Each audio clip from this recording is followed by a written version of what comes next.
the stress would decrease. If you want to find delta sigma z on this plane at depth z,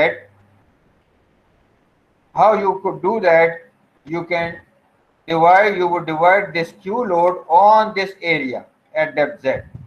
So can anybody tell me what would be the dimension of this area at depth z? Can anybody tell me if this is B,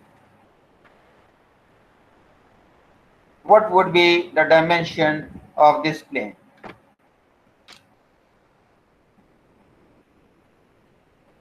ji,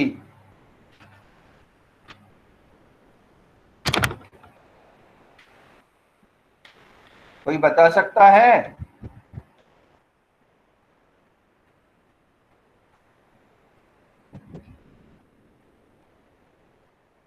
B plus Z.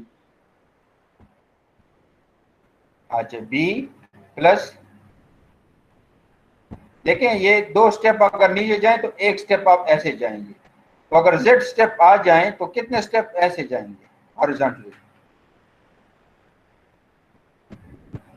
यार ये क्या है, 2:1 ratio है, Z by 2.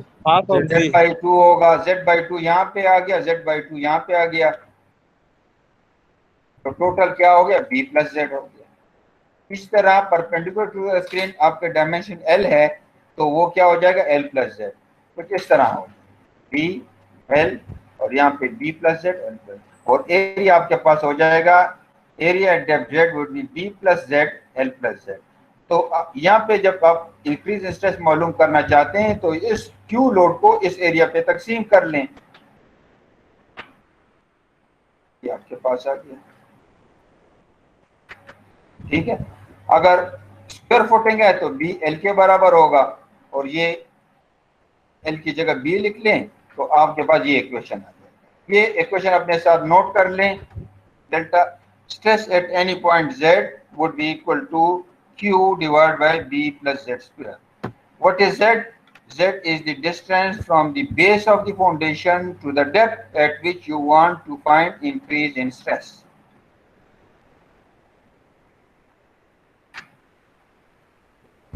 I hope you have noted it down. Let's solve a simple example on this.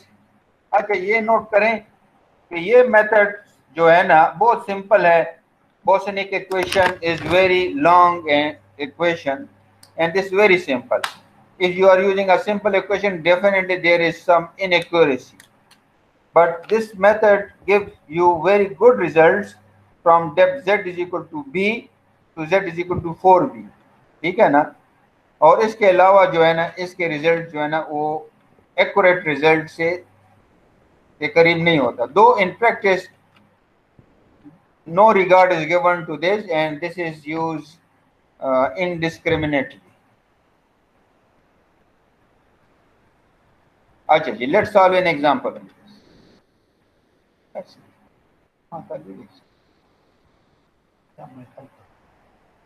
अच्छा, ये आपके पास एक file जी sir, पिछले स्लाइड में दो सेंटेंस है, इसका क्या मतलब है? ये पिछले स्लाइड में जो कवर करें जी, बताएं. यस सर, यहाँ पर ये 2:1 मेथड, इसमें यहाँ पर Z is equal to 2 about Z is equal to 4B. जी जी, इसका क्या मतलब है सर? इसका मतलब ये है कि ये रीजन जो है Z is equal to B to Z is equal to 4B, soil में जो ये रीजन है इसमें जो स्ट्रेसेस आप इस मेथड से मालूम करेंगे तो वो ज़्यादा एक्यूरेट होंगे, उसका रिजल्ट ज़्यादा एक्यूरेट इक्वेशन जो है ना बोसनिक ज़्यादा एक्यूरेट इक्वेशन है उसके करीब आएगा. मगर अगर आप इसको इस्तेमाल करेंगे Z फ्रॉम 0 to B यहाँ पे आता है कहीं, तो वहाँ पे जो रिजल्ट होगा वो जो है ना वो डिवेट होगा, उसमें ज़्यादा फर्क आएगा. तो ये एक काशन है कि आप सिंपल मेथड है मगर आप अगर इस रीजन के लिए इस्तेमाल करें, ठीक है, अगर क्ले लेयर जो जिस लेयर के लिए आप स्ट्रेस मालूम करते हैं और वो इस जोन में आए Z is equal to B to 4B, तो आपका रिजल्ट ज़्यादा एक्यूरेट होगा बनिस्बत अगर आप इससे आउट रेंज पे जाएं. समझ गए? Yes, okay sir. अच्छा, अब आए, ये एक प्रोफाइल है, ये आपके पास 10 foot soft very soft layer है. इसके मिड पे, इस क्ले लेयर के मिड पे आप डेल्टा सिग्मा जेड मालूम करें, वो इक्वेशन इस्तेमाल करें, जल्दी करें। At the mid depth of clay layer using slope 219।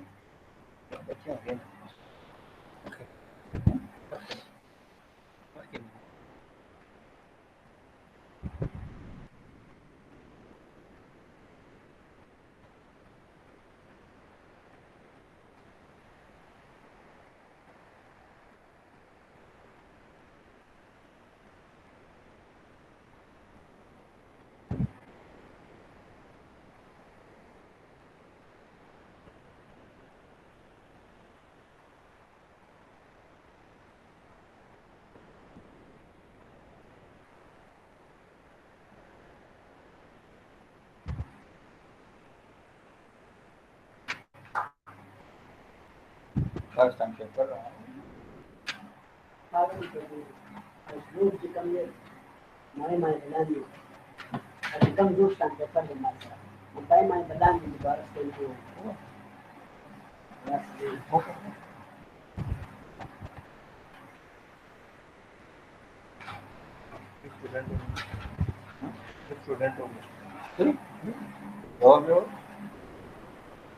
अच्छा जी, ये आपके पास z जो है ना 11 फीट आ रहा है।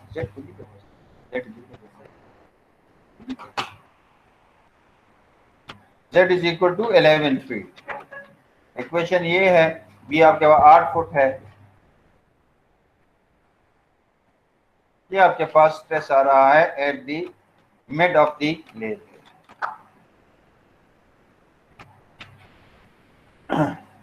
अच्छा जी, अब देखें, this equation gives us stress increase in stress at a point, but usually we are interested to find average stress increase in the whole clay layer, कि इस लोड की वजह से इस लेयर में ऑन एवरेज कितना स्ट्रेस इंक्रीज हुआ है, क्योंकि यहाँ पे देखें ज्यादा इंक्रीज हुआ होगा, यहाँ पे उससे कम, यहाँ से उससे कम, नीचे जितना आ जाए आते रहें तो कम इंक्रीज होता जाएगा। और इस इक्वेशन से पता लगता है कि ये पैराबोलिक डिक्रीज आता है। जैसे ही आप नीचे आएंगे तो स्ट्रेस जो है ना वो पैराबोलिकली डिक्रीज होती जाएगी। तो हम इंटरेस्टेड होते हैं कि ऑन एवरेज इसमें कितना डिक्रीज हुआ है, इंक्रीज हुआ है, sorry, due to this load, average stress increase in the whole clay layer. तो उसके लिए हम क्या करते हैं, उसके लिए हमारे पास डेल्टा सिग्मा जेड है। इसको हम, ये हमारे पास एक प्रॉब्लम है जिसमें लोड पी है और ये हमारे पास लेयर है, इसकी थिकनेस h है। हम मालूम करना चाहते हैं कि इस लोड की वजह से इस लेयर में एवरेज कितना स्ट्रेस इंक्रीज हुआ है, ठीक है ना। तो इसका from foundation base to the top of the layer हमारे पास, इसको हम Z1 डेप्थ कहते हैं, और from the foundation base to depth Z2, इसको bottom of the to the bottom of the clay layer. ये हमारे पास दो एक्सट्रीम है जो कि limits of the clay layer define करती हैं। तो clay layer varies from Z1 to Z2, the thickness is h। तो हम क्या करेंगे, यहाँ पे जो स्ट्रेस हमारे पास है इसको इंटीग्रेट करेंगे। Delta sigma z gives you a stress at a point into dz और integrated from Z1 to Z2, so this would give you area under the stress curve। Area ये है ना, ये हमारे पास स्ट्रेस कर्व है, तो इस स्ट्रेस कर्व के में जो एरिया आता है that would be defined by this area under the stress curve. और इसको हम इक्वेट करते हैं delta sigma average into height thickness of the layer. तो ये एरिया इसके एरिया के बराबर होना चाहिए। डेल्टा सिग्मा जेड की जगह आप इसका वो प्लेस करें, इसकी value for square footing, we are deriving this for square footing. तो q plus b plus z square dz, जब आप इसको इंटीग्रेट करेंगे तो आपके पास ये इक्वेशन आ जाएगा। Delta sigma average is equal to q b plus z1 into b plus z2। ये इक्वेशन अपने साथ नोट करें और remember that this equation is only applicable to square footing and not rectangular footing. उसके लिए बहुत लंबा इक्वेशन पे रहेगा जब आप उसको इंटीग्रेट करेंगे। तो ये इक्वेशन अपने साथ नोट करें to solve an example on this.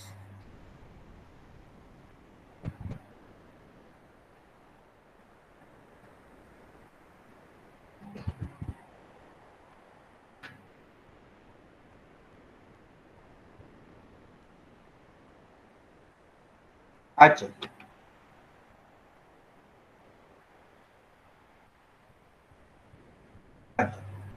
ये आपके पास वही प्रॉब्लम है। अब उस 10 फीट लेयर में आप एवरेज स्ट्रेस इंक्रीज मालूम करें due to this load.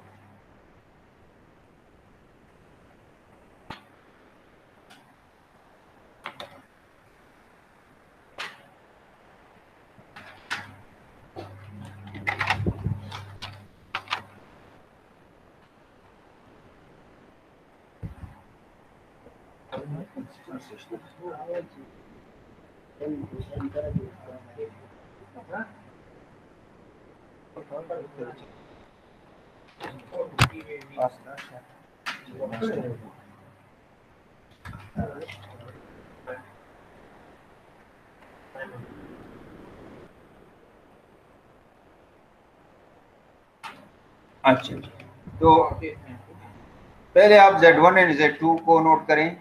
Z1 आपके पास आ रहा है 6 फुट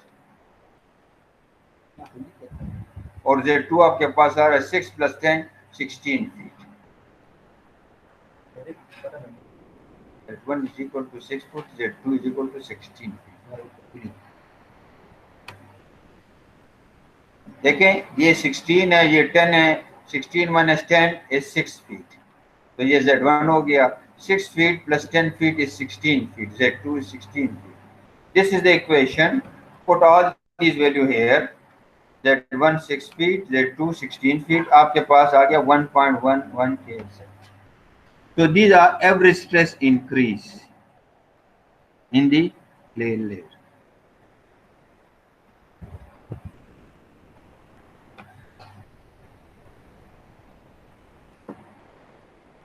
अच्छा जी, अब हम बोसेनिक इक्वेशन इस्तेमाल करते हैं। तो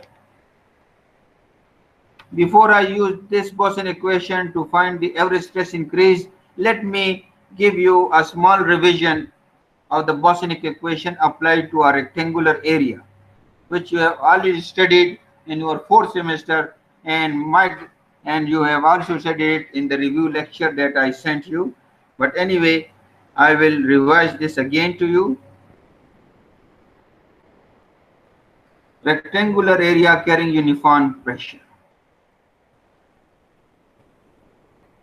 This is the equation. Delta sigma Z is the increase in stress. Q naught is the contact pressure. M is the number of rectangular corners contributing to the stress, and I sigma is a coefficient that you will pick from the graph. So let's solve a small example on this. This is that I sigma, right? That you will find from this graph. This is the problem. The problem is to find increase in stress at 6 feet depth here due to this load using Bosenic equation. So under the center of footing. So for the center of footing, you divide the area into 4. Find the stress for this rectangle right here and then multiply this with 4. Because Bosenic equation in principle is applicable for the stress increase under the corner of footing. ये देखें, ये diagram आपको नजर आ रहा है ये, और corner के नीचे जो स्ट्रेस आ रहा है उसके लिए एप्लीकेबल है। To make it applicable to find the stress under the centre of footing, you have to divide this into 4 pieces and find stress for one piece and multiply this with 4. So M would be 4. Number of contributing corner would be 4. So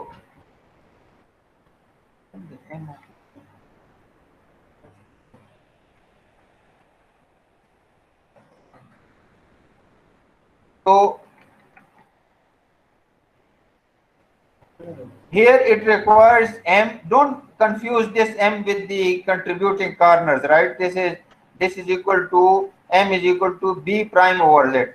तो B prime आपके पास क्या आ रहा है? If B is 8 feet, B prime is 4 feet.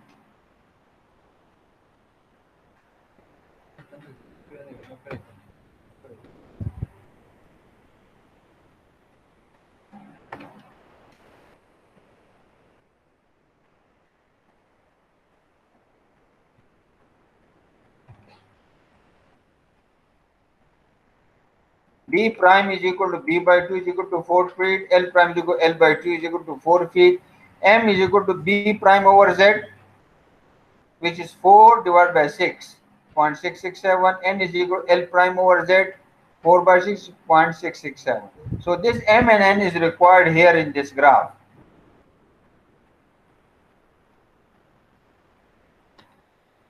M is 0.667, so this is 0.1, 0.2, 0.3, 0.4, 0.5, 0.6, and 0.67. You go up here, these curves are for N. So N 0.1, 0.2, 0.3, 0.4, 0.5, 0.6, this is 0.7, 0.8, so 0.67 is somewhere in the middle. You come here, I sigma is 0.12. So use the equation Q naught is equal to M into I sigma. This M is for the number of contributing corners. To make it different from this M, we have used capital one. Q naught is the contact stress, which is 375 over 64, the area of the foundation. M is the number of contributing corner. I sigma is 0.12 from the graph. This is the increase in stress at depth 6 feet.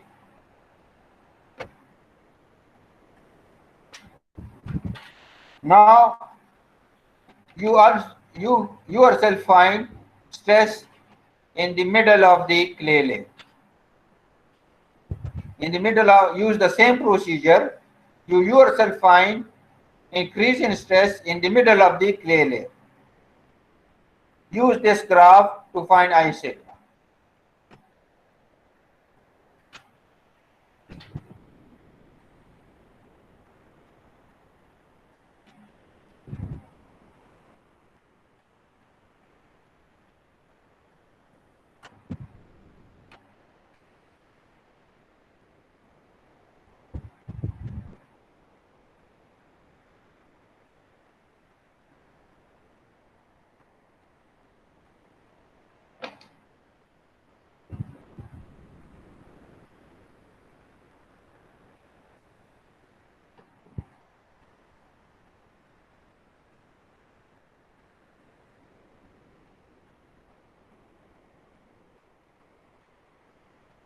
B prime आपका वहीं आएगा, L prime भी वहीं आएगा, am different हो जाएगा क्योंकि आपके पास जेड जो है ना, अभी आपके पास आएगा जेड की क्या वैल्यू आएगी, कोई बता सकता है? In the middle of the clay layer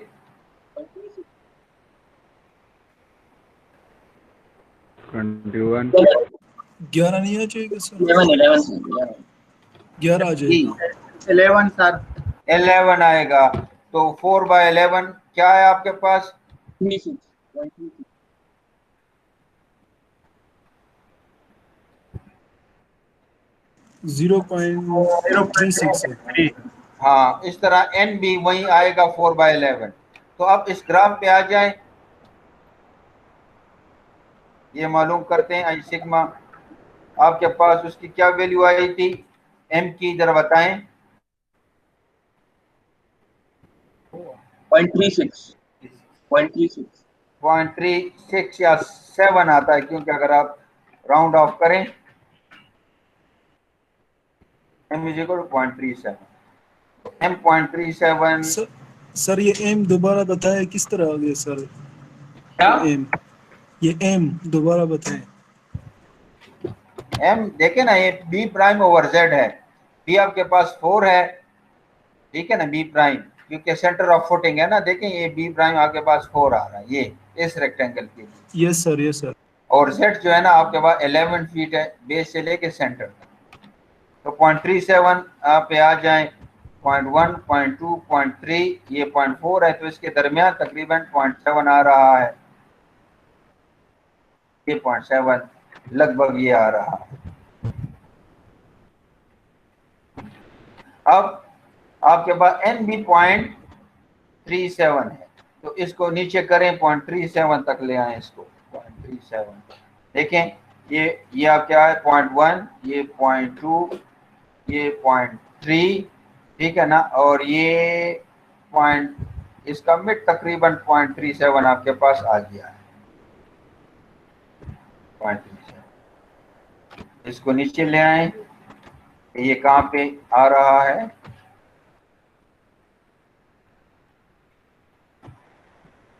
अच्छा ये है आपके पास आई सिग्मा। आई सिग्मा देखें ये कितना आया, तकरीबन 0.05 आ गया।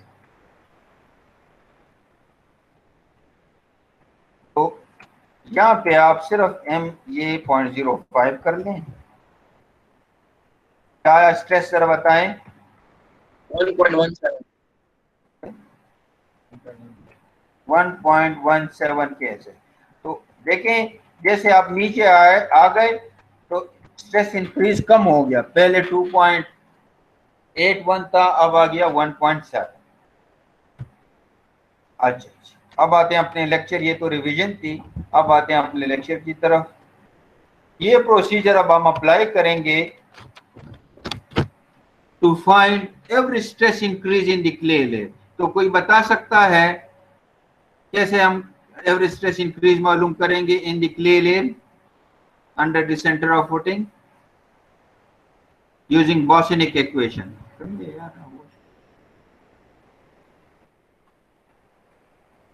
कोई बता सकता है?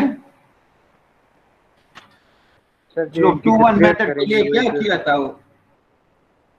जो फार्मूला लिखा है इससे हो जाएगा ना? कौन सा फार्मूला लिखे? जो है ना, average stress equal to q divided by b plus Z1 into b plus Z2। उससे कैसे होगा? यहाँ इंटीग्रेट करेंगे, Z1 वैल्यू पुट करेंगे, और तो वो तो आपको स्ट्रेस एट अ पॉइंट दे देगा ना, हमें तो एवरेज स्ट्रेस चाहिए पूरी क्ले लेयर के लिए।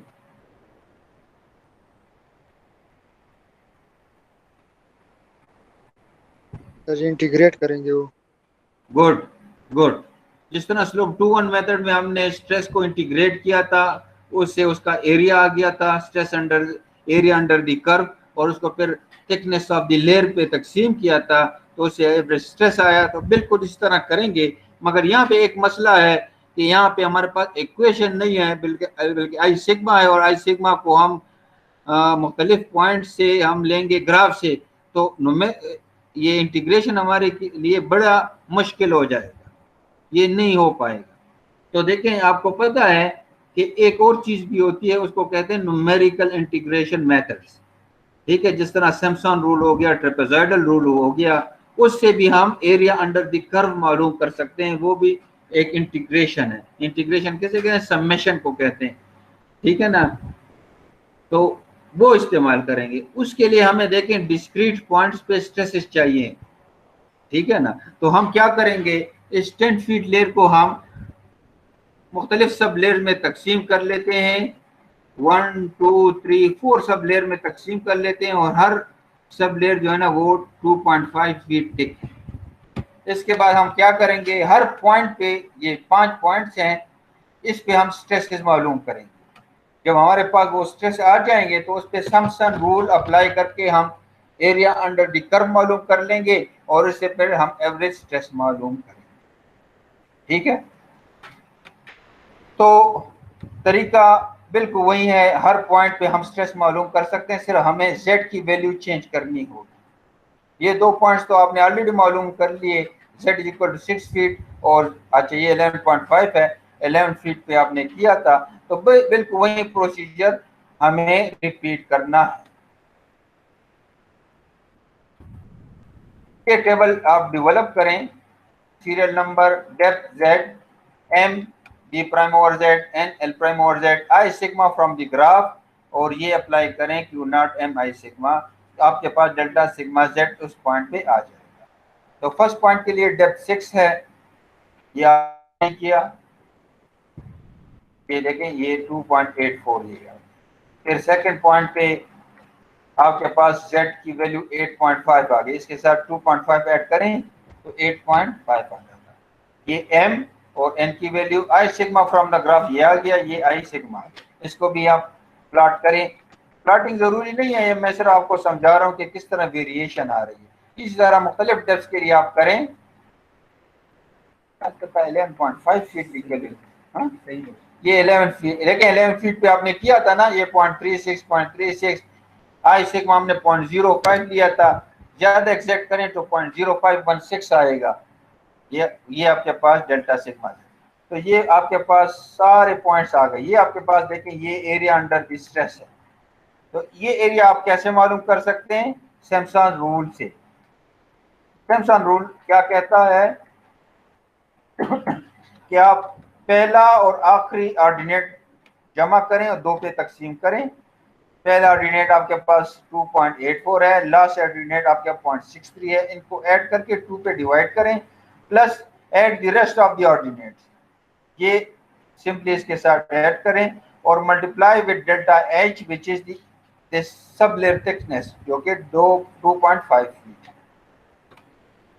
तो आप जरा करें और खुद करें और एवरेज स्ट्रेस इंक्रीज मुझे निकाल के दें, ये फार्मूला इस्तेमाल करें। एक 5 मिनट लें और ये मुझे निकाल के दें।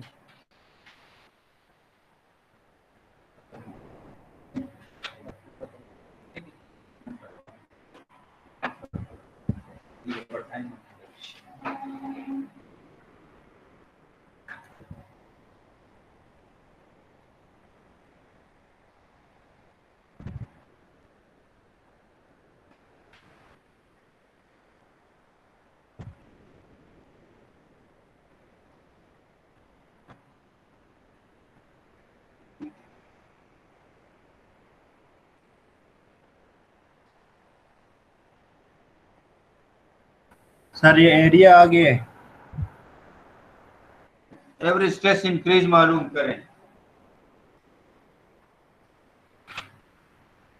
और जो एरिया जो स्ट्रेस आता है वो सिर्फ आप टेक्स्ट बॉक्स में लिख लें, बताएं नहीं।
admission point tu nanti na your point mana ni lagi. Kalau dari kan dia masih tahu kan. Dan point dia lagi sini lagi. Lain kan. Function. Dia yang sih. Lain ni lain. Tu nanti dia kalau sampai lain macam tu awal ni kan.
Keluar ni.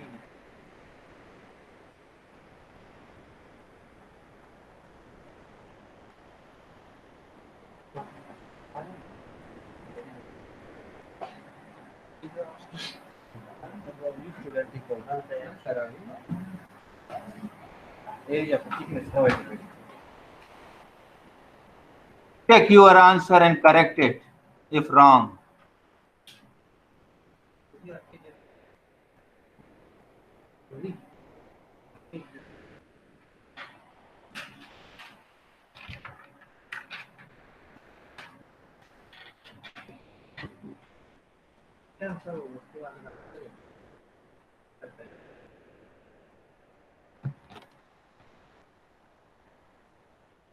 समझ आ गई है? कोई question है तो पूछें।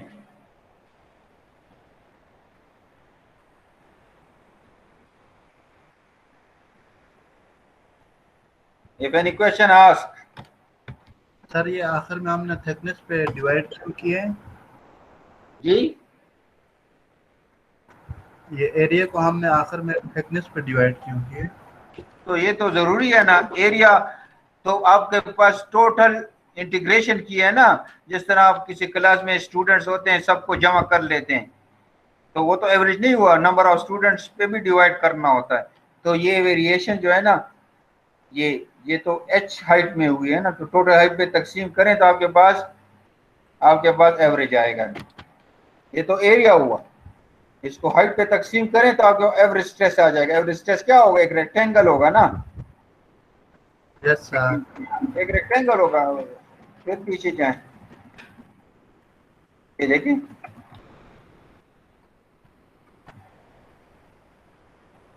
देखें average stress क्या होगा? एक रेक्टेंगल होगा ना, इसकी हाइट h है, तो delta sigma average into h is the area, that area is equal to this area. तो देखें h पे आपने डिवाइड किया है, एरिया को h पे डिवाइड करेंगे तो आपके पास एवरेज आएगा। Yes sir. अच्छा जी, अभी यही प्रॉब्लम है, मगर आपके पास एरिया जो है ना, अभी लोडेड सर्कुलर फाउंडेशन है और इसका डायमीटर 9 फुट है। तो वही चीज है कि आप हर पॉइंट पे you find the stress increase, then use Simpson rule and divide by h. Now the point is how to calculate stress for a circular area. So that you have already done in 4th semester and I sent you in the review lecture, but anyway I will quickly do it for you again for a circular area. A circular area. This would give you stress increase under the center of footing at a point. Circular foundation है आपके पास, उसका radius r है, depth z, जिस point पे आपने मालूम करना है स्ट्रेस को, तो इस इक्वेशन में डालें, क्यू आपके पास क्यू नॉट है जो कि कॉन्टेक्ट स्ट्रेस है, आपके पास इंक्रीज इन स्ट्रेस आ जाए। या बजाय इस इक्वेशन के आप क्यू आई सी आसान भी इस्तेमाल कर सकते हैं। क्यू आई सी आप इस ग्राफ से लें, D is the diameter of the loaded area divide by depth, जिस पॉइंट पे आप मालूम करना चाहते हैं, आई और आई सी आपने कहा। तो ये इक्वेशन आप याद रखें तो अच्छी बात है, क्योंकि ग्राफ कभी होता है कभी नहीं होता। तो बड़ा आसान इक्वेशन है, you remember this and A parenthesis में जो फिगर है ये आई सी के बराबर है, ठीक है। तो देखें, आप टेबल भी यूज कर सकते हैं और ग्राफ से भी मालूम कर सकते हैं। क्वेश्चन ये है कि 9 फीट डाया है और 8.5 फीट डेप्थ है जेड, 8.5 फीट। इस पे आपने स्ट्रेस इंक्रीज मालूम करना है, ठीक है ना। तो क्यू नॉट आपका पी बाई ए है, ये आ गया।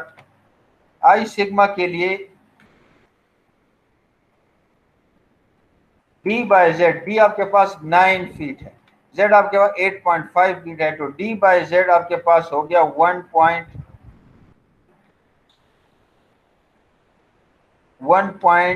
समथिंग आ जाता है, जरा करें 1.05। हाँ 1 समथिंग आ जाते, आप आ जाए ऊपर, ये 0.31 आ जाता है। ये आपके पास ग्राफ से आ गया। अगर आप इक्वेशन इस्तेमाल करेंगे तो ये इक्वेशन है, क्यू आपके पास क्यू नॉट ये आ गया 1, रेडियस आपके पास अभी है, रेडियस आपके पास 4.5 है। ये देखें यहाँ पे गलती हुई है, ये रेडियस है आपके पास 4.5 है, ये 4.5 कर लें डिवाइड बाई 8.5 स्क्वायर, और देखें इससे यही आता है कि नहीं, जरा निकालें, आई की वैल्यू निकालें इस इक्वेशन से। मगर इसमें ये करेक्शन कर लें कि आर जो है ना ये 4.5 फीट है।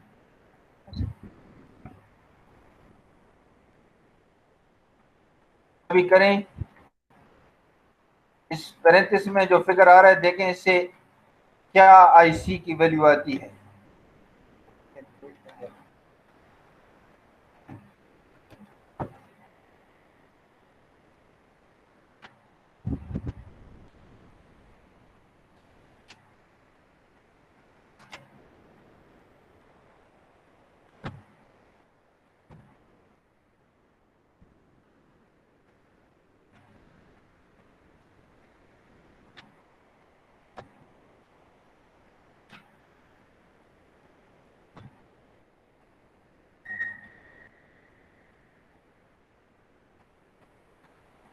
अच्छा, आई सी की वैल्यू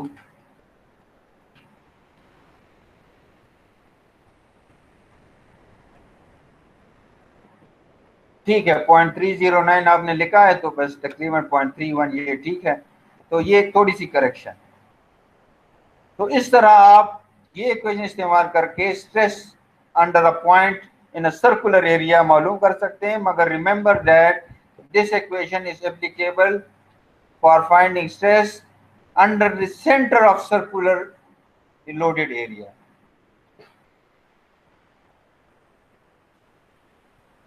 सर यही आता है 1.81। अच्छा चलें ठीक। अब आते हैं अपनी प्रॉब्लम की तरफ। बिल्कुल इसी तरह हम इसको डिवाइड कर लेते हैं सब लेयर्स में, और हर सब लेयर के लिए हम फिर स्ट्रेस मालूम करेंगे कैसे, टेबल जनरेट करें। ये वो इक्वेशन है जो आपने अभी किया, r बाय जेड 3/2, इससे आपके पास आई सिग्मा आ जाएगा, ठीक है ना। आई, और इसको आप यहाँ पुट करें, इसको ज़रा मुख्तलिफ पार्ट्स में डिवाइड किया गया ताकि आप मसला आप डायरेक्ट ये इस्तेमाल कर सकते हैं। ये इक्वेशन है आपके पास उसका, फिर इसको 1 से सब्ट्रैक्ट करना है तो 1 माइनस कॉलम नंबर 4 आपके पास आई सिग्मा आ जाएगा। That this is stress increase at depth 6, फिर 8.5, बिल्कुल वही इक्वेशन इस्तेमाल करें, एरिया आ जाएगा, और बिल्कुल वही प्रोसीजर अप्लाई करके आपके पास एवरेज स्ट्रेस आ जाएगा।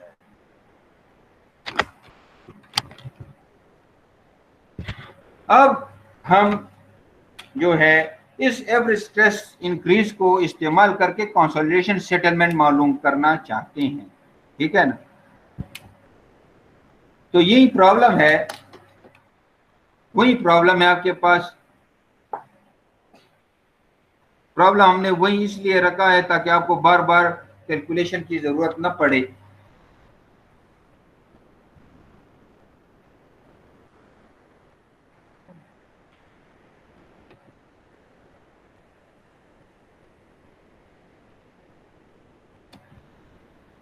ये आपके पास वही प्रॉब्लम है, rectangular area, square area 8 by 8 feet, 10 foot इसकी डेप्थ है और 13.5 फीट पे आपका वाटर टेबल है। ये सिल्टी सैंड है आपके पास, नीचे 10 फुट की आपके पास soft to very soft clay layer है। रिकॉर्ड ये है कि इस 10 फुट लेयर की आप मालूम करें कंसोलिडेशन सेटलमेंट। प्रॉपर्टीज दी गई हैं, गेमा सैचुरेटेड इस क्ले का 110 psf है, E नॉट 0.96 है, CC which is coefficient compression index है 0.32 है, CR जो कि रिकम्प्रेशन इंडेक्स है वो 0.035 है, प्री कंसोलिडेशन प्रेशर आपके पास 3 kSF है, और डेल्टा सिग्मा एवरेज जो आपने बॉसनिक इक्वेशन से निकाला था वो 1.404 kSF। तो अब इसकी आप कंसोलिडेशन सेटलमेंट मालूम करें। अगर आपको ये इक्वेशन अगर आपको याद है, ठीक है ना, ये इक्वेशन इसमें यूज होगा, ठीक है ना। तो ये इक्वेशन यूज करके आप कंसोलिडेशन सेटलमेंट निकालें, ये सारी वैल्यूज इसमें पुट करें और डेल्टा सी निकालें।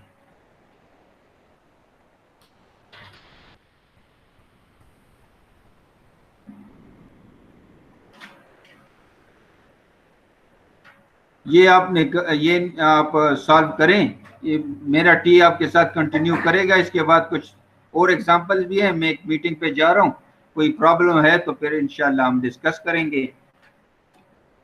एक दो तीन प्रॉब्लम और हैं तो वो भी सॉल्व हो जाएंगे आपके लिए।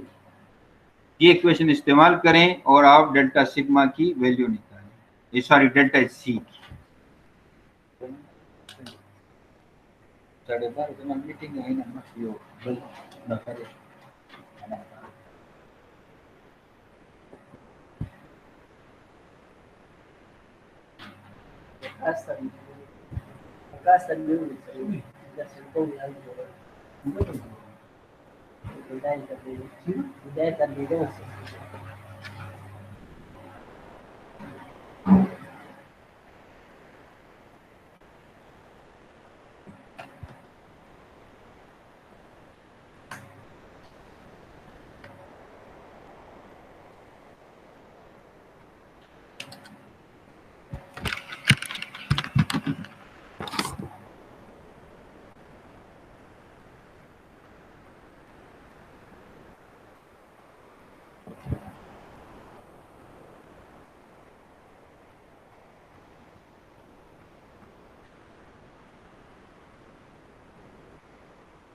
अच्छा, किसी ने डेल्टा एच सी कैलकुलेट किया हुआ है?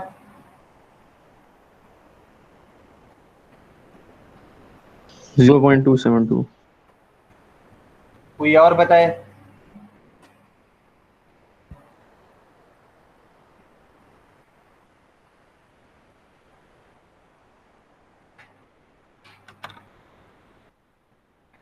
पहले जो है ना हम effective stress at mid height of the clay layer मालूम करते हैं, जो 13.5 फीट बन जाता है हमारे साथ। मिड ये 6 बन जाता है, ठीक है, 6 फीट अंडर द फाउंडेशन, और ये 10 फीट 13.5 फीट, ठीक है। तो हमारे साथ इफेक्टिव स्ट्रेस जब ये है ना 1.84 कैसे बन जाता है, ठीक है, 6 फीट।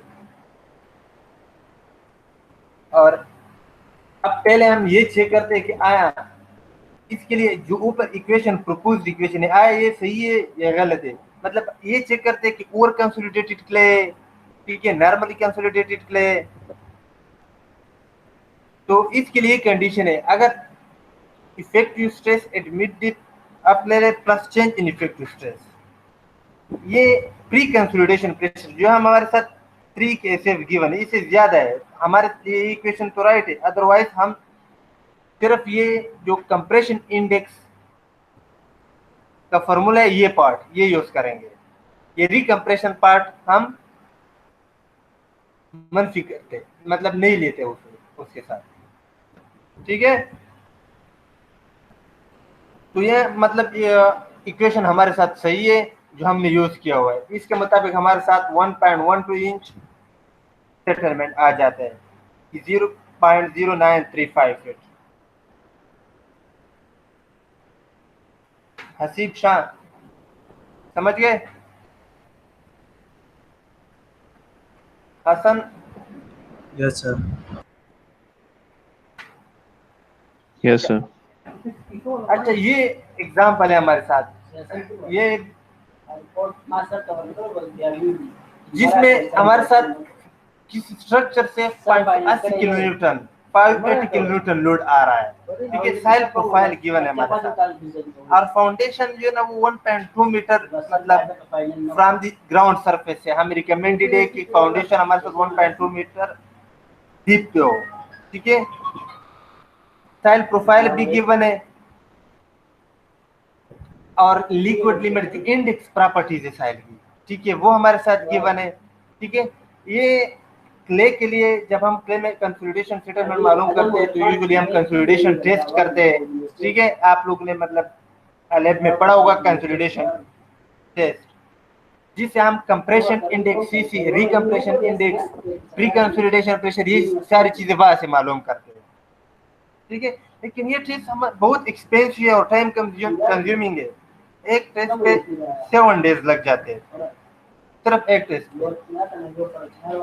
तो ये जो अर्जेंट स्ट्रक्चर है 1 स्टोरी 2 स्टोरी 3 स्टोरी बिल्डिंग के लिए हम दूसरा अल्टरनेटिव इस्तेमाल करते हैं, जो हमारे साथ लिक्विड लिमिट प्लास्टिक लिमिट जो कोरिलेशन है, ठीक है, वो यूज करते। इससे ये कंप्रेशन इंडेक्स, रिकम्प्रेशन इंडेक्स, ये चीजें उसी मालूम करते हैं, मतलब अल्टरनेटिव मेथड से मालूम करते हैं, जो जिससे जल्दी मालूम होते हैं, क्योंकि ये अटरबर्ग लिमिट जो है ना वो टेस्ट बहुत जल्दी होते हैं, ठीक है, उससे हम जल्दी ये चीजें मालूम कर सकते हैं, ठीक है।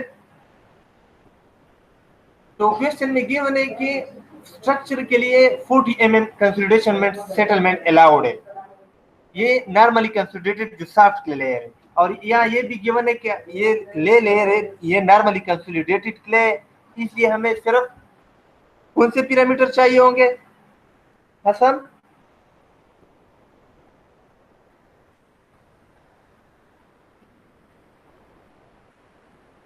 हसीब?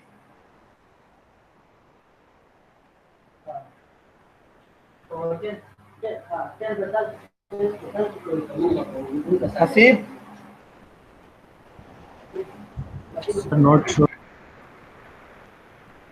देखिए ना, नॉर्मली कंसोलिडेटेड क्ले में हमें सिर्फ ये compression index, void ratio, recompression index और कंसोलिडेटेड क्ले में चाहिए, ठीक है। इस वजह से सिर्फ वही कोरिलेशन हम नीचे यूज करेंगे, कोरिलेशन हमने नीचे दिया हुआ है, ठीक है। और दो तरीकों से करते, एक स्लूप 2:1 मेथड से और दूसरा बर्जीनिक इक्वेशन है। स्लूप 2:1 मेथड आसान है, सिंपल है, ठीक है। तो फाउंडेशन के लिए 40 mm सेटलमेंट अलाउड है। 40 mm सेटलमेंट के लिए आप फाउंडेशन के डायमेंशन मालूम करें, ठीक है।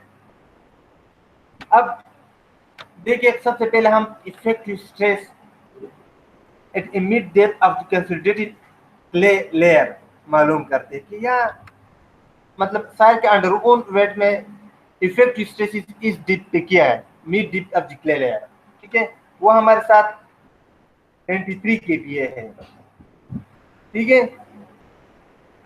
अब हम मुख्तलिफ वैल्यू एज्यूम कर सकते हैं, लेकिन एजम्पशन की कोई जरूरत नहीं है, ठीक है। हम चेंज इन इफेक्टिव स्ट्रेस को मालूम कर सकते हैं, ठीक है।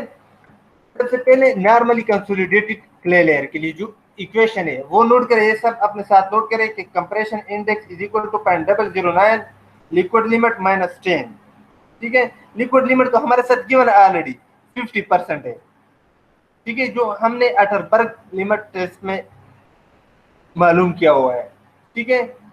तो हमारे साथ 0.36 कंप्रेशन इंडेक्स बन जाता है। इसी तरह वाइड रेशियो मालूम कर सकते हैं। वाइड रेशियो का फार्मूला क्या है?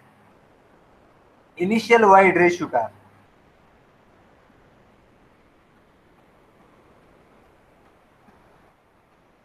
हसीब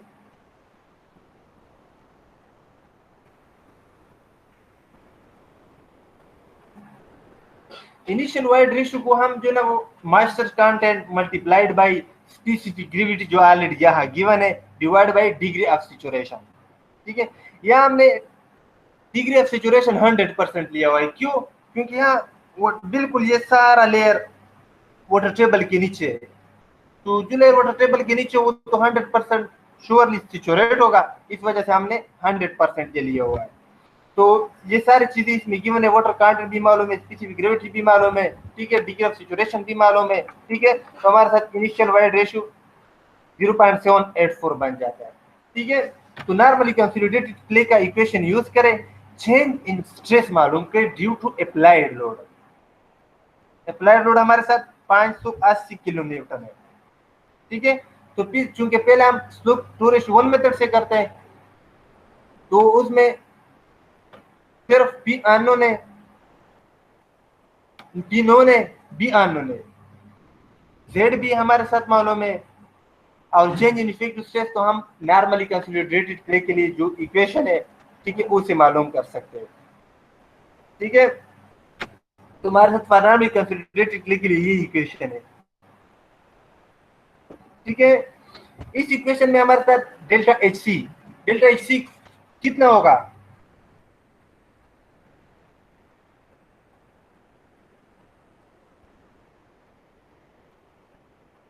हाँ 40 mm, यानी अलाउड सेटलमेंट करस्पॉन्डिंग हम चेंज इन स्ट्रेस मालूम करते हैं। एच नॉट भी मालूम है, कंप्रेशन इंडेक्स भी मालूम है, ठीक है, इनिशियल वाइड रेशियो मालूम है, ठीक है, और चेंज इन इफेक्टिव स्ट्रेस भी हमने मालूम किया हुआ है, ठीक है। तो ये वैल्यू इसमें पुट करें, हमारे साथ change in effective stress 9.9 kPa बन जाता है, ठीक है। तो चेंज इन स्ट्रेस मालूम है, स्लोप 2:1 मेथड में ये वैल्यू पुट करते हैं। बी मालूम है 580 किलो न्यूटन, बी हमारे साथ अननोन है Z1 Z2 दोनों मालूम है। Z1 क्या है? 3 मीटर, यानी ये Z1 हम बेस ऑफ द फाउंडेशन से स्टार्ट करते हैं to the top of the consolidating layer, ठीक है, और Z2 ये ना base of the foundation to the bottom of the consolidating clay layer, ठीक है। इसमें जो ना हम वैल्यू पुट करें, हमारे साथ बी की वैल्यू 2.73 बन जाता है। ये अब जो है ना हम दूसरे तरीके से मालूम करते हैं कि ये जो वज़नी की इक्वेशन है उससे कैसे मालूम करते हैं, ठीक है। आप कोई बताए कि वज़नी इक्वेशन से हमें कैसे मालूम करते हैं? ट्राई करें आप लोग। Dimension of the foundation for 40 mm settlement and applied load 580 kN with given sail profile. Kindly calculate dimension of the foundation.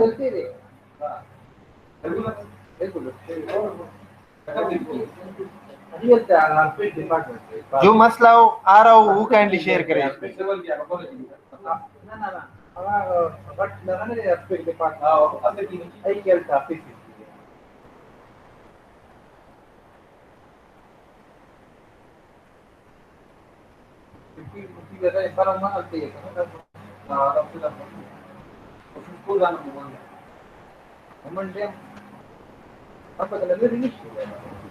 कायम शाह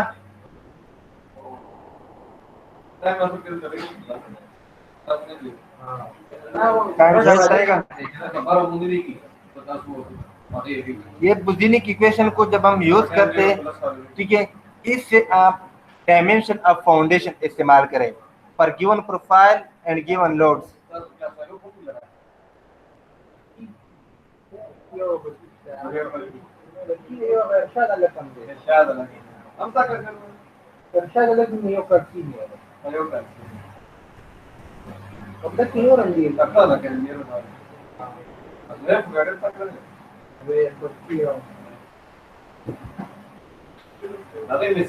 अच्छा, यहाँ जब हम चेंज स्ट्रेस मालूम करेंगे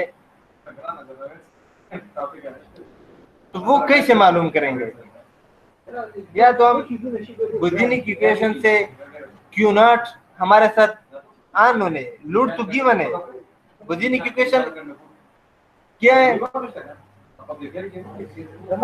Q naught multiplied by m multiplied by I इसके बराबर है। इसमें क्यू नॉट हमारे साथ आन होने। Hasan Shah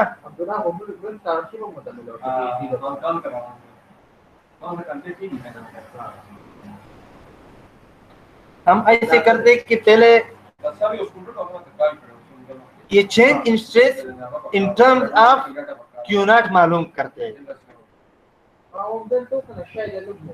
change in stress in terms of Q not, क्योंकि क्यू नॉट हमारे साथ आन होने। क्यू नॉट किसके बराबर है? 580 kilonewton divide by area foundation. Area foundation आप तो मालूम करते थे, ये तो आन होने, ठीक है।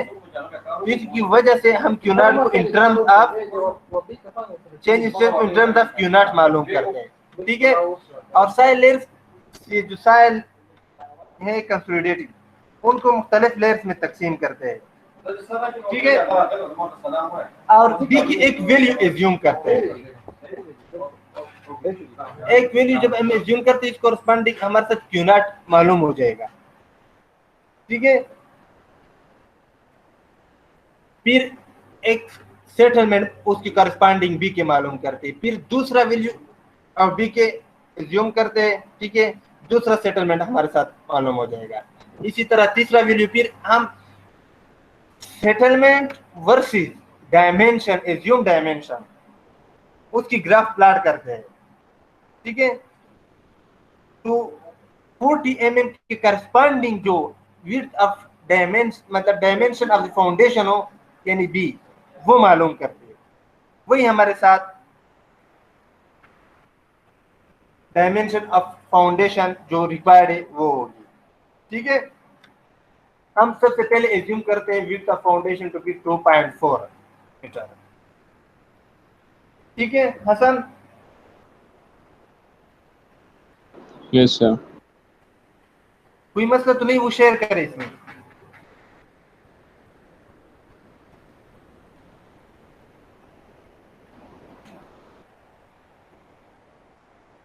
Hasan No, sir. ठीक है। जब हम ये 2.4 एज्यूम करते हैं तो इससे क्यू नॉट तो आसानी से मालूम कर सकते हैं ना, ठीक है। Q naught is equal to 580 divide by 2.4 square, क्योंकि स्क्वायर फाउंडेशन है। फिर एज्यूम करते हैं क्यू नॉट हमारे साथ 100.7 kPa बन गया, ठीक है। अब change in stress at different depth 3, 4.5, 6, 7.45 different depth पे मालूम करते हैं इन दी क्ले लेयर जो कंसोलिडेट हो रहा हो उस लेयर में, ठीक है। 1.5 मीटर इंटरवल से, ठीक है। वही जो हमने प्रीवियस जो सर ने तरीके बताए उसी तरीके से पहले change in stress at 3 metre deep मालूम करें, यानी top of the consolidating clay layer. फिर at 4 metre deep consolidating clay layer, फिर 6 मीटर डीप, फिर 7.45 मीटर डीप पे, ठीक है। तो फिर जो ना सेम रोल को यूज करके एवरेज स्ट्रेस निकाले, ठीक है। तो हमने क्ले लेयर को मुख्तलिफ सब लेयर्स में डिवाइड किया, ठीक है। अब वेट हमारे साथ उन्हें 3 मीटर, 4.5 मीटर, 6 मीटर, 7.5 मीटर, ठीक है, और ये एम हमारे साथ क्या होगा? टाइम शाह इकरामुल्ला क्या होगा आसिफ? एम वैल्यू हमारे साथ क्या जी। होगा जी? एम हमारे साथ नंबर ऑफ कंट्रीब्यूटिंग कॉर्नर थे। अब चूंकि क्लेम में settlement under the centre of foundation ज्यादा आ जाते हैं, तो हमें ये चाहिए कि हम चेंज इन स्ट्रेस भी इसी पॉइंट में मालूम करें, यानी सेंटर ऑफ फाउंडेशन। तो सेंटर ऑफ फाउंडेशन पे हम जब चेंज इन स्ट्रेस मालूम करते हैं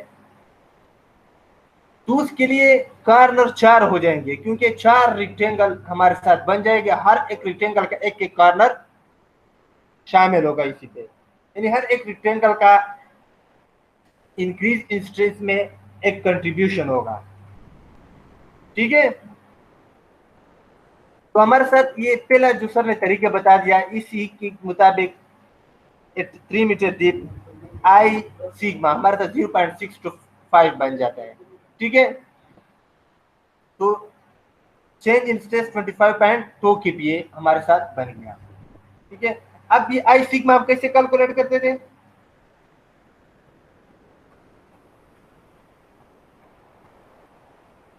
M on N से सर। हाँ बिल्कुल, हमारे साथ इसी कंडीशन में एम क्या होगा?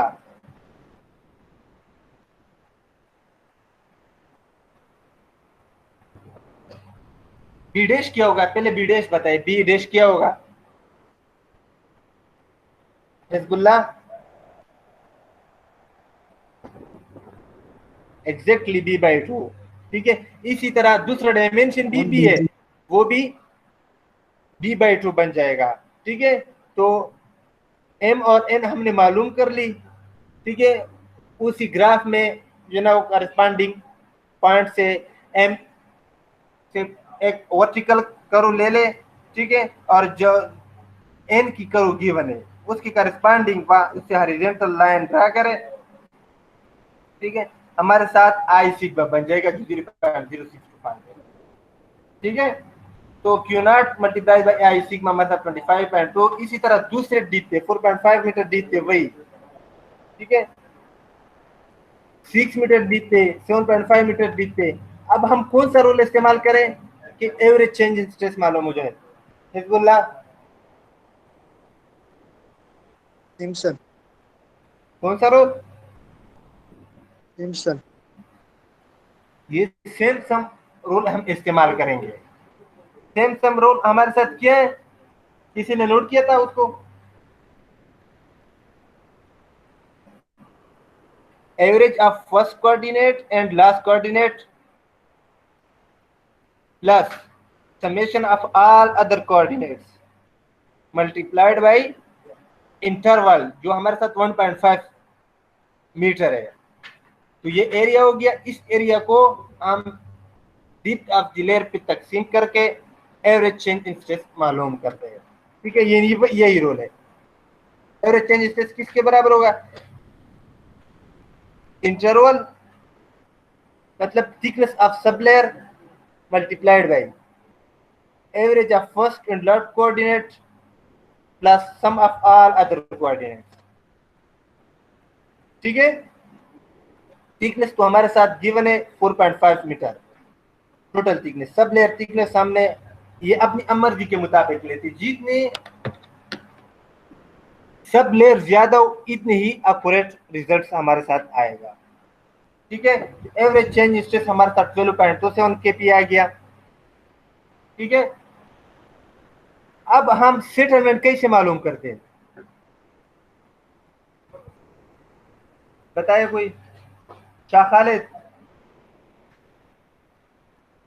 शाह खालिद,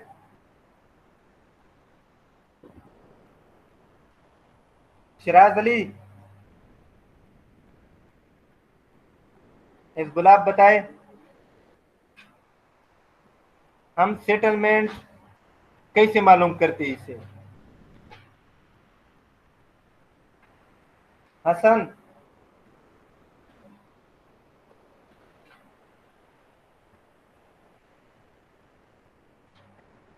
हसन सर वो फॉर्मूला था ऊपर सर।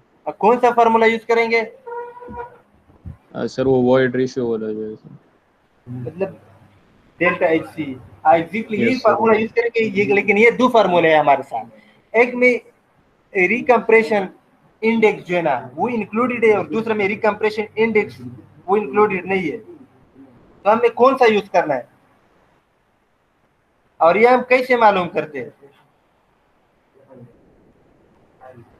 OCC के लिए हम रिकम्प्रेशन इंडेक्स लेते हैं और दूसरे NCC के लिए नहीं लेते, तो जिसमें एग्जैक्टली लेकिन अब ये हम कैसे मालूम करते हैं कि ये ओवर कंसोलिडेटेड प्ले या नॉर्मली कंसोलिडेटेड प्ले? ओवरबर्डन और pre consolidation pressure sir.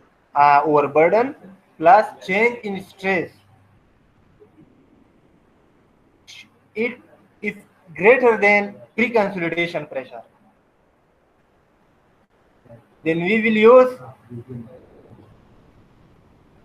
the formula which included recompression index। ठीक है, लेकिन यह ऑलरेडी क्वेश्चन में ऊपर गिवन है कि ये ऑलरेडी नॉर्मली कंसोलिडेटेड है NCC, तो हमें ये चेक की जरूरत ही नहीं है। ठीक है, इस चेक की जरूरत नहीं है क्योंकि कंसोलिडेटिंग लेयर है, ये नॉर्मली कंसोलिडेटेड है। ठीक है, तो इसलिए डायरेक्टली उस इक्वेशन में हम उसको कोड करते हैं। ठीक है, ये हमारे साथ जो हमने एज्यूम डायमेंशन किया था 2.4, इसके करस्पॉन्डिंग 48 mm सेटलमेंट आ जाता है। ठीक है, अब आप लोग ऐसा करें कि दूसरा डायमेंशन एज्यूम करें और उसकी करस्पॉन्डिंग सेटलमेंट मालूम करें। ठीक है, 5 मिनट ब्रेक देता हूँ, इसमें मालूम करें। शाबाश, जल्दी जल्दी। दूसरा डायमेंशन एज्यूम करें, कोई भी मसला हो तो मतलब शेयर करें। कायम शाह, हिजबुल्लाह, एक शॉट पी दे, शाबाश जल्दी।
अच्छा, किसी ने मालूम किया? हिजबुल्लाह, कायम शाह बताए आंसर।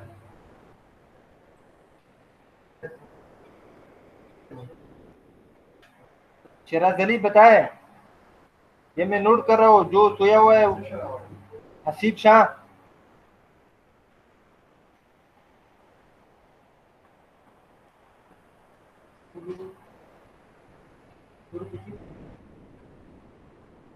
ठीक है। ये असल में दूसरे लेयर के लिए हम इसी तरह डायमेंशन एज्यूम करते हैं, ठीक है। उसी के करस्पॉन्डिंग चेंज इन स्ट्रेस बोझिनी की इक्वेशन से मालूम करते हैं, ठीक है। उसी चेंज इन स्ट्रेस को इसी फार्मूले में पुट करके करस्पॉन्डिंग सेटलमेंट मालूम करते हैं, ठीक है। तो यहाँ हमने ट्रायल किया 2.4 मीटर डायमेंशन के लिए, मतलब जब भी हमारे साथ 2.4 हो तो हमारे साथ सेटलमेंट 48 mm आ जाता है। 4.8 मीटर विड्थ के लिए 36 mm बन जाता है। 7.2 मीटर के लिए 24 mm बन जाता है, ठीक है। तो हमने ये ग्राफ, ठीक है, वर्टिकल एक्सिस पे कंसोलिडेशन सेटलमेंट और हॉरिजॉन्टल एक्सिस पे जो हमारे एज्यूम डायमेंशन है, ठीक है। अब इससे हम डायमेंशन मतलब करस्पॉन्डिंग टू अप्लाइड लोड कैसे मालूम करते कि हमारे साथ अलाउएबल लोड के मुताबिक डायमेंशन क्या होगी, वो कैसे मालूम करते हैं इस कर्व से। मतलब हम कौन सा डायमेंशन लेंगे, कौन सा विड्थ लेंगे। 40 mm की कॉरेस्पॉन्डिंग। 40 mm की करस्पॉन्डिंग। तो हम इसी तरह 40 mm पे एक हॉरिजॉन्टल लाइन ड्रा करते हैं, जिस पॉइंट पे वो कर्व टच हो वहां से हम वर्टिकल लाइन ड्रा करते हैं, ठीक है। तो हमारे साथ 4 mm बन जाता है, 4 मीटर बन जाता है, ठीक है, 4 मीटर। ये सीख लिया है तरीका। Yes sir. अच्छा, अब दूसरा प्रॉब्लम है।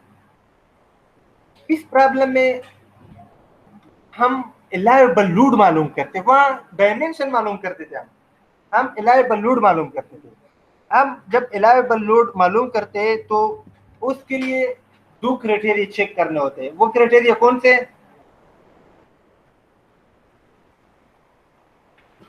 Tier and settlement. हाँ एग्जैक्टली, जिसको हम एक शेयर क्राइटेरिया कहते हैं, दूसरा सेटलमेंट क्राइटेरिया कहते हैं, ठीक है।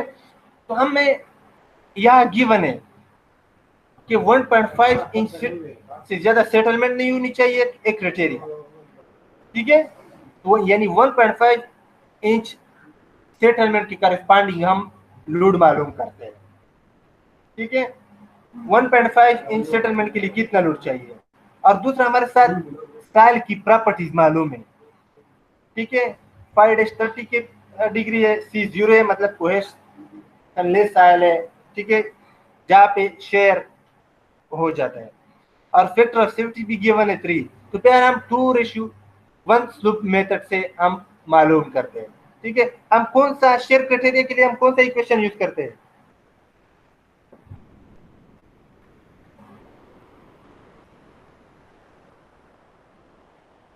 हसन? सर मेयर हॉफ या दरदाजी। एग्जैक्टली, ठीक है, मेरे हाथ या तर्जाई इक्वेशन यूज करेंगे। तो हमारे साथ अब पहले फाई बेस मतलब कोहेशनलेस साइल के लिए हमारे साथ जो बेरिंग कैपेसिटी फैक्टर है वो ये, ठीक है, ये हम पहले कर चुके हैं, ठीक है, इसकी मतलब प्रूफ की कोई जरूरत नहीं है, ठीक है। एक मिनट सर। Hello sir. जी सर। जी सर। हाँ, लाइन दी सीधी जुदा प्लस 5 20 20 20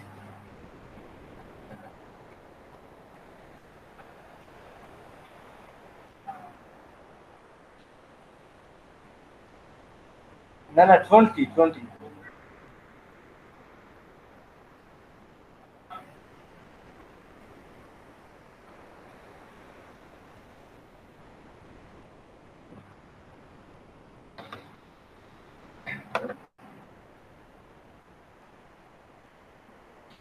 ठीक है। तो हम जो है ना वो पहले अल्टीमेट बेरिंग कैपेसिटी मालूम करते हैं। काइंडली कोई जल्दी जल्दी मालूम करे, टाइम हमारे साथ करने।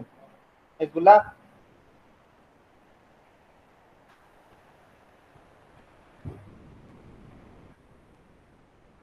ठीक है, हम क्लियर। अब जो वेज है कहाँ तक एक्सटेंड होता है पहले ये मालूम करते हैं। विड्थ फाउंडेशन हमारे साथ मालूम है, फाई मालूम है, ठीक है, तो इस वजह से हम एच मालूम करते हैं जो हमारे साथ 6.9 फीट बन जाता है, ठीक है। ये ZW जो water table from the base of the foundation, ये वह मतलब नीचे एक्सटेंड होता है, ठीक है, यानी ये उससे ज्यादा है। तो हम जो बेरिंग कैपेसिटी में थर्ड फैक्टर है contributing factor, ultimate bearing capacity में उसकी यूनिट वेट इफेक्ट जो हम लेते हैं, ठीक है। बाकी जो क्योंकि जो फाउंडेशन से ऊपर जो साइल है गेमा डी एन क्यू जिसकी कंट्रीब्यूशन है, ठीक है, उसमें हम unit weight total unit weight लेते हैं क्योंकि वाटर टेबल नीचे from the base of the foundation, ठीक है। So only third term will be affected here. अब चूंकि कोहेशन लेस है C0, ये टर्म 0 हो जाएगा, ठीक है। तो इससे हम bearing capacity ultimate bearing capacity 24.19 के शेप बन जाते हैं। अब चूंकि ये साइल हमने एक्सकेवेट किया फाउंडेशन के लिए, इस वजह से हम इस साइल की यूनिट वेट इससे डिक्रीज करेंगे, नेट अल्टीमेट बेरिंग कैपेसिटी मालूम करते हैं, ठीक है। ये हमारे साथ नेट अल्टीमेट बेरिंग कैपेसिटी। तो सेफ बेरिंग कैपेसिटी के लिए हम ultimate net safe bearing capacity को 3 पे डिवाइड करते हैं, नेट सेफ बेरिंग कैपेसिटी हमारे साथ बन गया। अब हम इस सलूट कैसे मालूम करते हैं, कोई बताए?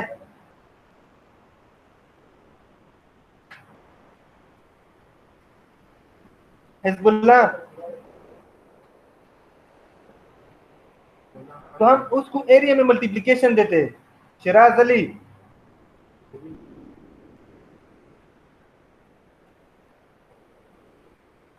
हम एरिया में मल्टीप्लिकेशन देते हैं तो हमारे साथ नेट सेफ लोड 492.7 किप्स बन जाता है, ठीक है। अब चूंकि हमने शेयर क्राइटेरिया के लिए के मुताबिक हम नेट लोड निकाला, अब हम सेटलमेंट क्राइटेरिया जो अलाउएबल सेटलमेंट 1.5 इंच उसके करस्पॉन्डिंग हम लोड मालूम करते हैं, ठीक है। सेटलमेंट कौन सी लेयर में होगी? कंसोलिडेटेड सेटलमेंट, वो हमारे साथ ये क्ले लेयर में होगी, ठीक है। इसी वजह से हम at mid deep of the clay layer पहले इफेक्टिव स्ट्रेस मालूम करते हैं, ठीक है। बाकी सारी चीजें हमें गिवन है, ठीक है। CC, CR, pre consolidation pressure, pre KSF, ठीक है, ये सारी चीजें गिवन है, ठीक है। और ये सेटलमेंट डी गिवन है कि अलाउएबल सेटलमेंट ये है, उसकी करस्पॉन्डिंग हम लोड मालूम करते हैं, ठीक है। उसकी करस्पॉन्डिंग लोड हमारे साथ जो है ना 11928 किप्स बन जाता है, क्योंकि ये शेयर क्राइटेरिया के लिए जो लोड था उससे कम है। इसी वजह से सेटलमेंट क्राइटेरिया गवर्न या करता है, क्योंकि इससे ज्यादा लोड फाउंडेशन पे अप्लाइड नहीं होनी चाहिए, वरना फाउंडेशन शेयर में फेल होगी। सेटलमेंट क्राइटेरिया तो हमारे साथ भी एक्सीड करेगी इससे ज्यादा सेटलमेंट पे, ठीक है, बल्कि शेयर क्राइटेरिया में, क्योंकि सेटलमेंट अगर इससे लोड ज्यादा हो जाए तो सेटलमेंट में शायद मतलब उसको उससे सेटलमेंट ज्यादा आ जाएगा 1.5 इंच से, ठीक है। तो जो अलाउएबल सेटलमेंट है उससे सेटलमेंट एक्सीड कर पाएगी, और सेटल जो शेयर क्राइटेरिया है उसके लिए बहुत ज्यादा लोड चाहिए, इसी वजह से यह सेटलमेंट क्राइटेरिया गवर्न करेगी, ठीक है।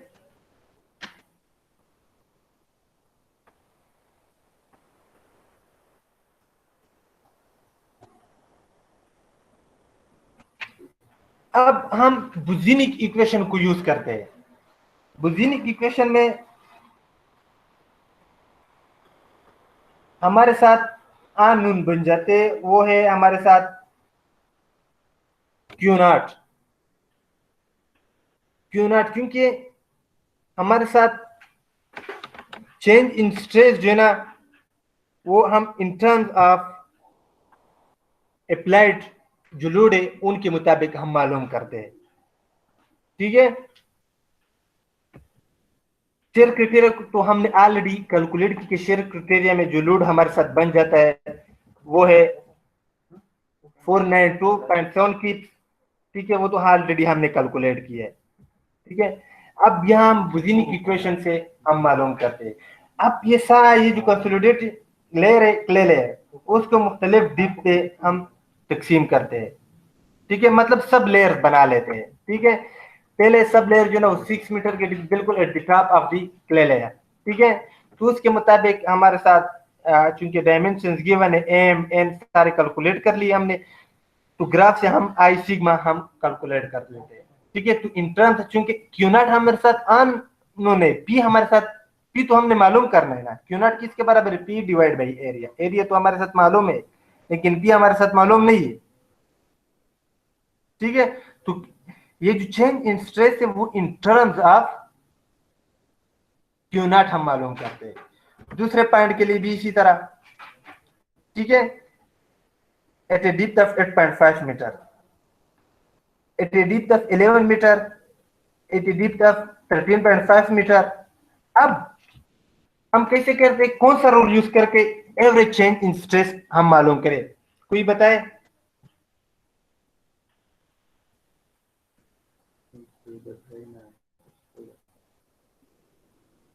एग्जैक्टली यही रूल इस्तेमाल करते हैं, ठीक है। तब सेम सम रूल को जब हम इस्तेमाल करेंगे, ठीक है, तो average change in stress 0.4164 in terms of Q not हमें मालूम हो गया। अब हम अब आया ये ले लेयर है ना, अब नॉर्मली कंसोलिडेटेड है, ओवर कंसोलिडेटेड है, इनके लिए हम एक एजम्पशन लेते हैं, एज्यूम कर लेते हैं कि ये ओवर कंसोलिडेटेड है, यानी sigma not plus average change in stress is greater than sigma T, हम एज्यूम कर लेते हैं, ठीक है। जब हम एज्यूम कर लेते हैं तो इसी ही की करस्पॉन्डिंग हम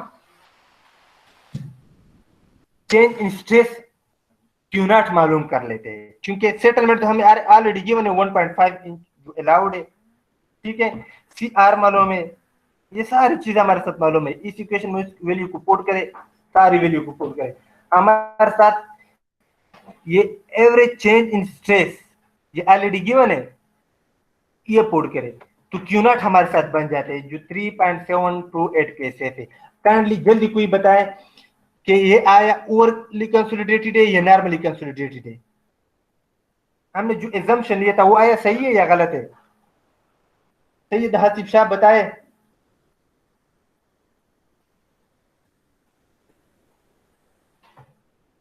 सैयद हासिफ शाह,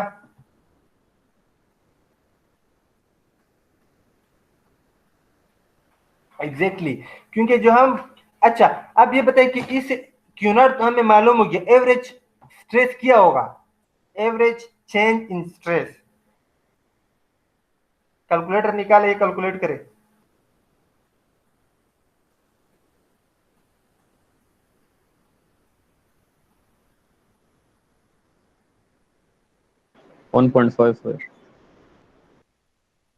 ये कैसे मालूम किया आपने?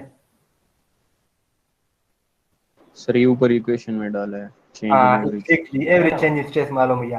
फिर ये मतलब चेक करने के लिए आप सिग्मा नॉट को ऐड करें, वो प्री कंसोलिडेशन प्रेशर से ज्यादा होगा, आप चेक करें, ठीक है। जब ये ज्यादा तो हमारा ये assumption ठीक है, अगर ये ठीक नहीं तो हम दूसरा इक्वेशन यूज करते हैं जिसमें रिकम्प्रेशन इंडेक्स ना हो, ठीक है। यह हमने इसी तरह यह क्या हुआ है देखे, ठीक है, हमारे साथ 1.55 के सेफ बन जाते हैं एवरेज चेंज इन स्ट्रेस, ठीक है, क्योंकि ये 3 के सेफ से ज्यादा है, ठीक है, तो हमारा एजम्पशन सही है, तो आवर एजम्पशन इज राइट।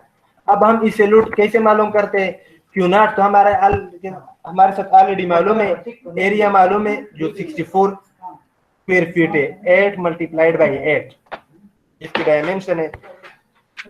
अब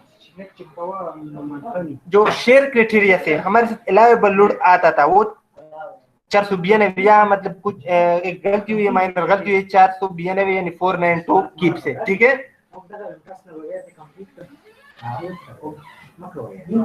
जो सेटलमेंट क्राइटेरिया से ज्यादा है, इस वजह से जो कम लोड होगा वो हम लेंगे, ठीक है। तो हमारे साथ अलाउएबल लोड इस फाउंडेशन के लिए, इस कंडीशन के लिए 238.56 कीप्स है, ठीक है। Yes sir. हाँ, लेकिन हमने स्लूप 2:1 से भी मालूम किया था, जो उस इससे भी कम आ रहा था 119। ये कौन सा सही होगा इनमें से, यानी हम कौन सा लेंगे डिजाइन के लिए? Sir 119 sir. ऐसा है ना कि अब ये सर ने जैसे पहले बताया कि Boussinesq equation more accurate than slope 2:1 method, ठीक है। इसी वजह से हम ये इक्वेशन यूज करेंगे यूजुअली बुझिनिक, और बुझिनिक इक्वेशन में जितनी सब लेयर ज्यादा उतनी ये एक्यूरेट रिजल्ट देगा, ठीक है। इस वजह से हम ये वैल्यू लेंगे। हाँ, अगर मूड कंजर्वेटिव डिजाइन की तरफ जाते हैं तो वो यूज करें, ठीक है, ठीक है। अच्छा, Yes, ये sir. प्रॉब्लम है जिसमें 50 फीट डायमीटर एक फाउंडेशन है, ठीक है। साइल प्रोफाइल गिवन है, वाटर टेबल 8 फीट है। ये 50 फीट वाटर टैंक जो प्रेशर लगा रहा है साइल पे वो 4000 PSF है, ठीक है। काइंडली आप लोग कैलकुलेटर निकाले, ठीक है, और सिल्ट क्ले लेयर 1 ये लेयर में कंसोलिडेशन, प्राइमरी कंसोलिडेशन सेटलमेंट मालूम करें। ये जल्दी मालूम करिए, तो आप लोगों ने जो टेक्निकल इंजीनियरिंग 2 में पढ़ा था वही सिंपल इक्वेशन वगैरह यूज करना है, ठीक है।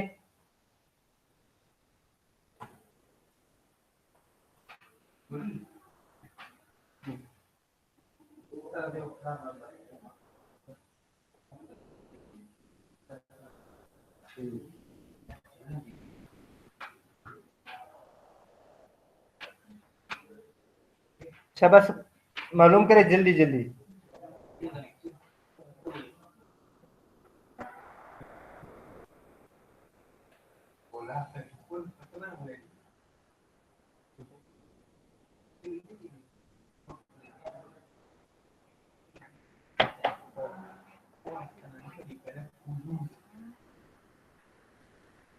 ठीक है, या सिंपल है, पहले जो ना आप एडमिट इफेक्टिव स्ट्रेस मालूम करें ना, ठीक है। इफेक्टिव स्ट्रेस हम मालूम कर सकते हैं, ठीक है। पार्ट 1 में ये इफेक्टिव स्ट्रेस हमारे साथ बन जाते हैं 1.66 के से, ठीक है। अब ये जो अप्लाइड प्रेशर है 4000 PSF, इससे कितना change in stress clay layer में आएगा, ठीक है, वो मालूम करें, ठीक है। Pre consolidation pressure already given है, pre consolidation pressure is equal to 1.4 times of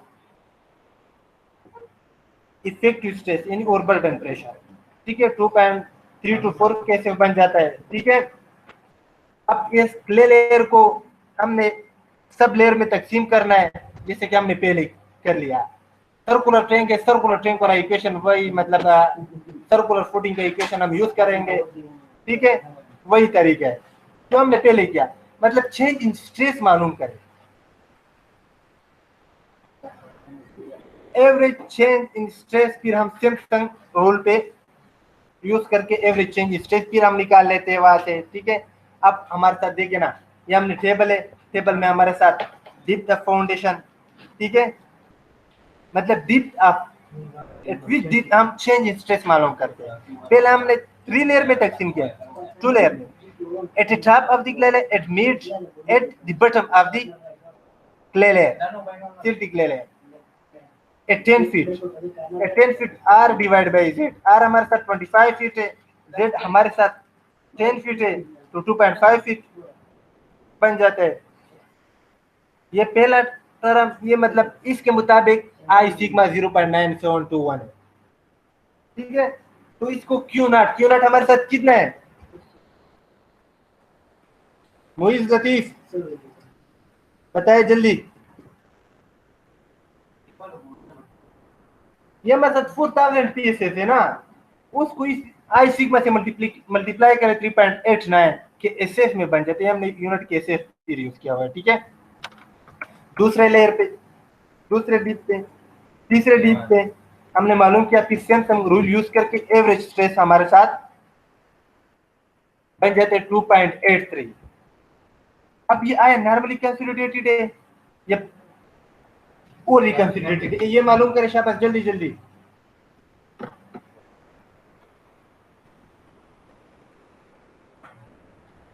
time Shah मालूम करे ये।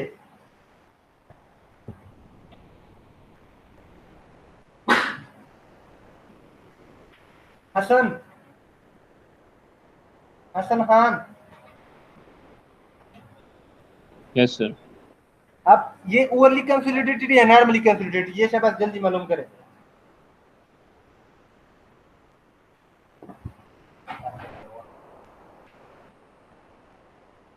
प्री कंसोलिडेशन प्रेशर ऑलरेडी हमने मालूम किया 1.66 है, ठीक है। ये 2.324 pre consolidation pressure. Present effective overburden pressure हमारे साथ 1.66 है।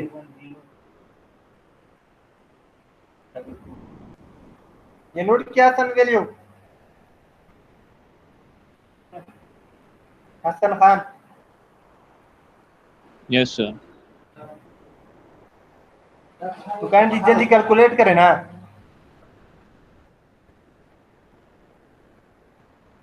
ठीक है ना, ये चेंज इन स्ट्रेस ही प्री कंसोलिडेशन प्रेशर है। जब इसमें हम सिग्मा नॉट पुट करें तो ये तो और भी ज्यादा बन जाएगा, इस वजह से ये ओवरली कंसोलिडेटेड है, ठीक है ना। Sigma not sigma change in average stress ये 4.49 प्री कंसोलिडेशन प्रेशर ज्यादा है, इस वजह से हम प्री कंसोलिडेशन प्रेशर वाला इक्वेशन यूज करते हैं, ठीक है। ये हमारे साथ 26 इंच सेटलमेंट आ जाएगा। इसीलिए इसी तरह दूसरे लेयर के लिए सिल्टी क्ले लेयर 2, ये नोट करिए बहुत इंपॉर्टेंट है, ठीक है। सिल्टी क्ले लेयर 2 के लिए अब ये क्ले लेयर बहुत ज्यादा डीप पे, डीप 40 फीट ना 100 फीट स्टार्ट होता है। आया ये अप्लाइड प्रेशर की वजह से ये जो चेंज इन स्ट्रेस आ जाता है, ये यहाँ इसका इफेक्ट आता है, ये नहीं आता, ठीक है।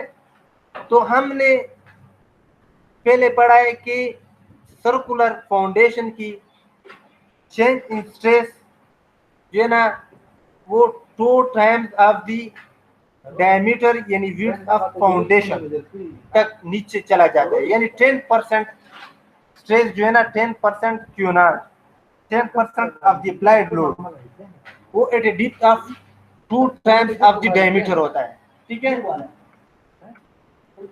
ये प्रेशर बल्ब है, ये 2 टाइम्स ऑफ द डायमीटर जो 100 फीट बन जाते हैं, ठीक है। 2 टाइम्स ऑफ द डायमीटर, इस पे stress 10% of the applied pressure हो जाता है। 10% ऑफ द अप्लाइड प्रेशर क्या है, क्यू नॉट हमारे साथ 4000 psi है, 10% इसके क्या होगा 400 बल्कि 40, ठीक है। तो इस पे प्रेशर बहुत कम हो गया इस पॉइंट पे, ठीक है। जो हमारे साथ H0 ये ले हम लेंगे क्योंकि ये इफेक्ट ये चेंज इन स्ट्रेस इसमें आ रहा है ना। ये सिल्टी क्ले लेयर तो कंटिन्यू है नीचे, लेकिन हम कहां तक लेंगे, ये सिर्फ एक 25 फीट लेंगे आप, ठीक है।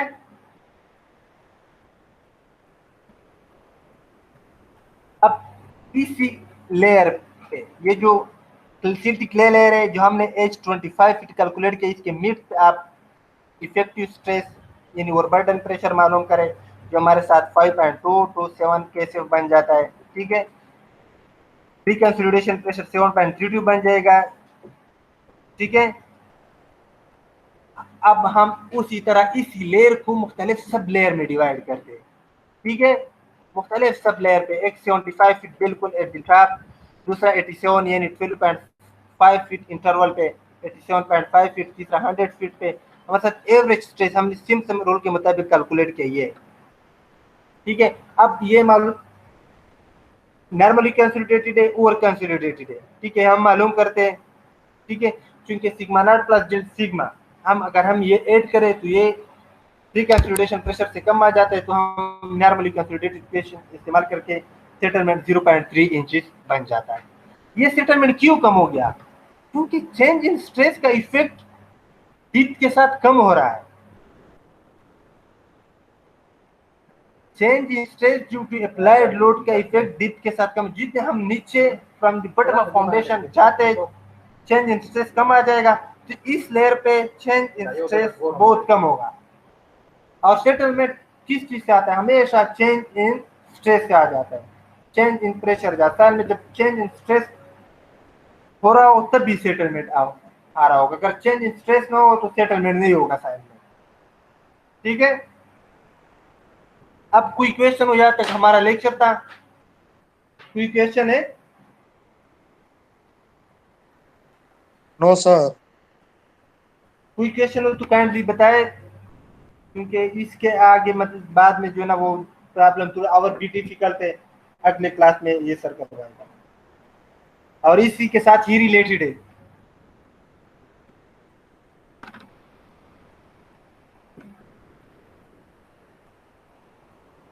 ठीक है, फिर आप लोग ऐसा करें कि क्लास सब लीव करें। ठीक है, 3-4 प्रॉब्लम और भी रहते हैं, वो अगले क्लास में सर कंटिन्यू करेगा। ठीक है, ठीक है सर, ये रिकॉर्डिंग भी शेयर करें काइंडली। ठीक है, शेयर करता हूँ, डायरेक्टली शेयर करता हूँ।